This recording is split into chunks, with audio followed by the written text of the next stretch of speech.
بسم اللہ الرحمن الرحیم۔ شروع اللہ کے نام سے جو بڑا مہربان نہایت رحم کرنے والا ہے۔ پیارے ناظرین، یہ پرانے زمانے کا ایک واقعہ ہے۔ عرب کے ایک ریاست میں ایک مغرور بادشاہ حکومت کیا کرتا تھا۔ وہ بادشاہ نظم و ضبط قائم کرنے میں تو ماہر تھا اور دوسرے ریاستوں میں اس بادشاہ کی دانش مندی کی مثالیں دی جاتی تھی، لیکن اس میں ایک برائی تھی جس کی وجہ سے اس کی ساری اچائی مان پڑ جاتی، اور وہ برائی یہ تھی کہ وہ دنیا پرست تھا۔ اسے آخرت کی کوئی فکر نہیں تھی۔ اس کا ہر عمل دنیا میں اپنا روب جمانے اور لوگوں سے اپنی تعریفیں بٹورنے کے لیے ہوتا تھا، پھر چاہے اس عمل سے کسی کا دل ہی کیوں نہ دکھے یا پھر کسی کا کوئی نقصان ہی کیوں نہ ہو۔ ویسے آج بھی دنیا میں ایسے لوگوں کی کوئی کمی نہیں ہے جو دنیا کو ہی اپنا سب کچھ سمجھ بیٹھے ہیں، اور جن کے لیے قیامت، آخرت، موت اور قبر کا اندھیرا صرف افسانوی کہانیوں سے بڑھ کر اور کچھ نہیں۔ بس بادشاہ سلامت بھی کچھ ایسے ہی تھے، لیکن بادشاہ کی خصلت پر زیادہ افسوس اس لیے ہوتا ہے کہ وہ تو ایک عظیم ریاست کے عظیم بادشاہ تھے، اس لیے اسے تو رحم دل اور خدا ترس ہونا چاہیے تھا، لیکن اس کا معاملہ تو اس کے برعکس تھا۔ اس کے ساتھ ساتھ وہ بادشاہ رب ذوالجلال کے حقوق سے بالکل غافل تھا۔ وہ نہ تو نماز پڑھتا، نہ قرآن پڑھتا، اور نہ ہی اس کے دل میں خدا جل جلالہ کا کوئی خوف تھا۔ اس بات سے اس ریاست کے علماء بھی خوب واقف تھے، جو اکثر اوقات اس بادشاہ کو دین کی تبلیغ دینے اس کے پاس آ جایا کرتے تھے، لیکن پھر بادشاہ نے ان کا دربار میں آنا بالکل ہی بند کر دیا، یہ کہہ کر کہ بادشاہ ریاستی امور میں بہت زیادہ مصروف رہتے ہیں اور ان سے گفتگو کے لیے اس کے پاس وقت نہیں ہوتا۔ اس بادشاہ کا یہ معمول تھا کہ وہ لوگوں سے اکثر ان کی ذہنیت جانچنے کے لیے مشکل ترین سوالات اور پہیلیاں پوچھتا رہتا، یا گہرے موضوعات پر ان کی رائے مانگتا، یہ معلوم کرنے کے لیے کہ یہ شخص آخر کتنا ذہین ہے اور اس کا اس دنیا میں گزارا کیسے ہوگا۔ کبھی کبھار تو وہ لوگوں کو بہت ہی مشکل ذمہ داریاں سونپ کر اسے آزماتا، یہ معلوم کرنے کے لیے کہ وہ کس طرح آزمائش سے بری ہوتا ہے۔ پھر چاہے وہ اس کا وزیر، کوئی درباری یا پھر عام رعایا میں سے کوئی شخص کیوں نہ ہو، جب وہ آزمائش میں ہار جاتا تو یا تو وہ بادشاہ اس کو قتل کرواتا یا پھر سخت ترین سزائیں دیتا۔ ایک دن بادشاہ نے اپنے بہت سے خاص وزیر کا امتحان لینا چاہا، یہ دیکھنے کے لیے کہ وہ کس طرح اس امتحان میں کامیاب ہوتا ہے۔ ہوا کچھ اس طرح کہ ایک دن بادشاہ نے بڑے دربار میں وزیر کو مخاطب کیا اور اپنے غلے میں سے اسے ایک اعلیٰ نسل کی گائے 10 دن پالنے کے لیے اس کے حوالے کر دی، لیکن اس نے شرط یہ رکھی کہ وہ ان 10 دنوں میں گائے کا خوب خیال رکھے گا اور امانت میں ذرہ برابر بھی خیانت نہیں کرے گا۔ جس حالت میں گائے وزیر کو دی جا رہی ہے، بالکل اسی حالت میں ہی گائے واپس ہوگی۔ گائے کا جتنا وزن اس وقت ہے، اتنا ہی وزن واپسی کے بعد بھی ہونا چاہیے، نہ گائے اس سے کمزور ہو اور نہ اس سے زیادہ موٹی۔ اب یہاں پر وزیر پریشان ہو گیا، کیونکہ یہ کیسے ممکن تھا کہ وزیر گائے کا بہت اچھی طرح سے خیال رکھے، اسے خوب کھلائے پھلائے بھی اور اس کی صحت اس سے اچھی بھی نہ ہو اور خراب بھی نہ ہو۔ خیر، اس وقت وزیر اپنی جان کی امان چاہتے ہوئے رخصت ہو گیا۔ بادشاہ نے 10 دن کے لیے اسے چھٹی دے دی تاکہ وہ گائے کا اچھے سے خیال رکھ سکے، لیکن وزیر کے تو فکر کے مارے اوسان ہی خطاتے کہ آخر وہ کرے بھی تو کیا، اسے کچھ سمجھ نہیں آ رہا تھا۔ دن رات وزیر کو یہی فکر کھائے جا رہی تھی، وہ بیچارہ رو رو کر اللہ جل جلالہ سے دعائیں کرتا۔ آخر اسی طرح 2 دن گزر گئے۔ تیسرے دن وہ وزیر گائے کے لیے چارہ خریدنے کے لیے بازار کی طرف نکلا۔ چارے والے کی دکان پر کچھ اور لوگ بھی بیٹھے تھے۔ دکاندار نے وزیر سے پوچھا، وزیر صاحب، ویسے تو آپ بادشاہ کے خاص وزیر ہیں، لیکن یہ دن میں 2 بار چارہ خریدنے کا آخر کیا معاملہ ہے؟ اور مجھے معلوم ہوتا ہے کہ آپ اداس بھی ہو۔ وزیر کو خیال آیا، کیوں نہ اسے اپنا مسئلہ بیان کروں، شاید ان کے پاس میرے مسئلے کا کوئی حل ہو۔ وزیر کہنے لگا کہ بادشاہ نے مجھے اپنے غلے میں سے 10 دن کے لیے ایک اعلیٰ نسل کی گائے کی دیکھ بھال کی ذمہ داری سونپی ہے۔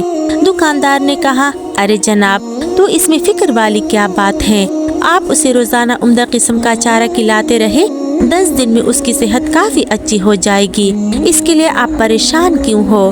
تو وزیر بولا کہ یہی تو پریشانی کی بات ہے، بادشاہ نے مجھ سے کہا ہے کہ कि जितनी वजन की गाय मैं तुम्हें दे रहा हूँ, वापसी पर गाय का वजन इतना ही होना चाहिए, ना इससे वजन कम हो और न ज़्यादा। न गाय इससे ज़्यादा सेहतमंद हो और ना इससे कमज़ोर। अब आप ही बताएं, मैं अगर गाय को खूब खिलाऊंगा तो वो तो सेहतमंद हो जाएगी, और अगर उसे नहीं खिलाऊंगा तो कमज़ोर हो जाएगी। वज़ीर की बात सुनकर वहाँ बैठे सब लोग हैरान हो गए। करीब बेटा एक शख्स कहने लगा, वज़ीर साहब, क्यों न आप बादशाह को ख़त लिख कर कह दें कि वो आपको इस आजमाइश से बरी कर दे। वज़ीर ने कहा कि जनाब, अब ये नहीं हो सकता। अगर बादशाह को मालूम हुआ कि मैं उसकी आजमाइश में नाकाम हो गया हूँ तो वो यकीनन मुझे कत्ल करवा देगा। अगर हो सके तो आप लोग मुझे इसका कोई हल बता दे। पास बेटा एक बूढ़े शख्स ने कहा, बेटा, मैं आपको इस मसले का एक ऐसा हल बता सकता हूँ कि जिससे आपका मसला भी हल हो जाएगा और बादशाह की शर्त भी पूरी हो जाएगी। वज़ीर कहने लगा, बराए मेहरबानी आप जल्दी बताएं, आखिर क्या है इस मसले का हल। इस पर वो बुजुर्ग कहने लगे, सुनो बेटा, तुम ऐसा करो कि सारा दिन गाय को खूब खिलाओ पिलाओ, लेकिन शाम के वक्त उसे बहुत कम खाना देना और बिल्कुल उसके सामने बैठकर चुरियां तेज करना और फिर वो चुरियां उसके करीब रखकर छोड़ देना। वो बुजुर्ग कहने लगे, वैसे तो अल्लाह जल्ल जलालहू का हुक्म है कि किसी जानवर के सामने चुरियां न चलाई जाए और ना उसके सामने किसी दूसरे जानवर को ज़बह किया जाए, क्योंकि इससे उसके दिल में खौफ पैदा हो जाता है। लेकिन अब चूंकि तुम्हारी जान का सवाल है तो ये सब करने के बाद अल्लाह जल्ल जलालहू से माफ़ी मांग लेना और बिल्कुल ऐसा ही करना जो मैंने तुम्हें बता दिया है। चुनांचे वज़ीर अगले 8 दिन तक यही काम करता रहा। वो गाय बेचारी सारा दिन तो बहुत खूब खा लेती, लेकिन रात को वो चुरियां देखकर सारी रात वो ज़बह होने की फिक्र में रहती और इस तरह 10 दिन पूरे हो गए। वज़ीर वो गाय लेकर बादशाह के दरबार में हाजिर हुआ। गाय का जब वजन किया गया तो ठीक उतना ही था जितना वज़ीर को देने के वक़्त था। बादशाह ये देखकर बहुत हैरान हुआ और वज़ीर से इस गहरी हिकमत के बारे में सवाल किया। वज़ीर कहने लगा, बादशाह सलामत, मेरा इसमें कोई कमाल नहीं, बल्कि ये तो उस बुजुर्ग की दानिशमंदी है जिसने मुझे ये सब बताया था। बादशाह सोचने लगा कि मैंने इन जैसे दानिशमंदों को कैसे बेदर्दी से महल में आने से मना किया है। खैर, बादशाह ने उस बुजुर्ग को इनाम व इकराम से नवाजने के लिए महल में बुलवा लिया और उससे कहने लगा, बाबा, ये आपने क्या हिकमत की, आप ज़रा मुझे भी समझा दीजिए। बुजुर्ग ने कहा, हुजूर, ये सब अल्लाह जल्ल जलालहू की मदद से हुआ है, क्योंकि अल्लाह जल्ल जलालहू का हुक्म है कि किसी जानवर के सामने न तो चुरिया तेज की जाए और ना उसके सामने किसी दूसरे जानवर को ज़बह किया जाए।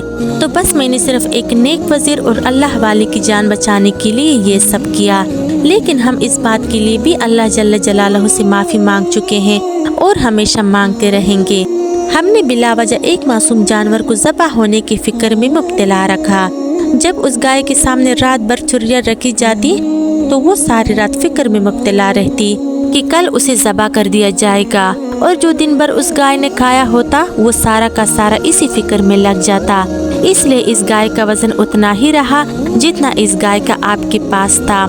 ये सब सुनकर एक तरफ तो बादशाह बहुत खुश हुआ, लेकिन दूसरी तरफ उसको बहुत अफसोस भी हुआ कि कैसे उसने बुजुर्गों की बातें और अहकामात मानने के बजाय खुद को दुनियादारी में मसरूफ रखा और दूसरे लोगों को अपनी फजूल फरमाइशों की बदौलत खामखा परेशानी में मुब्तला कर दिया। बुजुर्ग कहने लगे कि बादशाह सलामत, अगर हकीकत बयान की जाए तो हम सब के सब आजमाइश में हैं।